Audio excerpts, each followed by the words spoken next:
দর্শক, বিরতির আগে আমরা আপনাদেরকে যেমনটি জানাচ্ছিলাম যে ইসরায়েল ও যুক্তরাষ্ট্রের সঙ্গে যুদ্ধ এবং সমুদ্র বন্দরে অবরোধের মুখে থাকা ইরানের জন্য নিজেদের স্থল বাণিজ্য পথ খুলে দিয়েছে পাকিস্তান।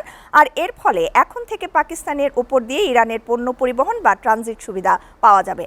আর দর্শক, এই বিষয়ে পাকিস্তানের সাথে ইরানের যে স্থলপথ খোলা ও ট্রানজিটের বিষয়ে আরও খবরাখবর জানাতে ইসলামাবাদ থেকে আমাদের সাথে সরাসরি যুক্ত হচ্ছেন এসএটিভির পাকিস্তান করেসপন্ডেন্ট মোহাম্মদ মুসাব। আমরা চলে যাচ্ছি তার কাছে। Good evening Mohammad মুসাব, welcome to our SATV news studio.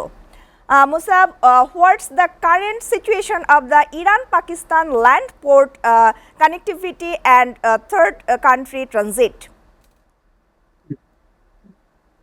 So President Trump was also asked about this yesterday when he was boarding his jet, and he said that he has great respect for Pakistan. He was asked whether he knows that Pakistan is offering a lifeline to the Iranians by offering them land routes after the naval blockade in the around the Iranian waters is in place. So President Trump said, and that's the only thing that he has said so far about this issue. He said that he has great respect for Pakistan, the Pakistani Prime Minister Shahbaz Sharif, and the Chief of Defense Forces, Field Marshal Asim Munir. At this point in time, what we know for sure is that Pakistan yesterday sent another message that was given to Pakistan by the Iranian regime. Pakistan forwarded it to the Americans.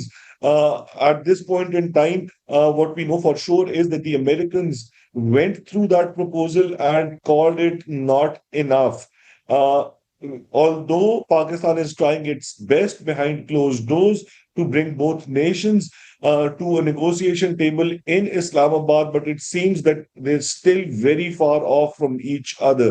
At the same time, news is now coming in from quoting Iranian news agencies that the Iranians believe that the US government is again going to attack Iran. Whatever happens next on this issue, we'll keep you posted for viewers of SATV and SATV Digital. For now, there's a deadlock in talks, and unless something happens really quick, the chances of another short war before President Trump's all-important visit to meet the Chinese premier in Beijing on the 13th and 14th of May seem to be rising. Let's see what happens next. Musab, thank you joining for us. দর্শক, পাকিস্তানের সাথে ইরানের যে স্থলপথ খোলা এবং ট্রানজিটের বিষয়ে সবশেষ খবরাখবর আমাদেরকে জানাচ্ছিলেন ইসলামাবাদ থেকে আমাদের এসএটিভির পাকিস্তান করেসপন্ডেন্ট মোহাম্মদ মুসাব।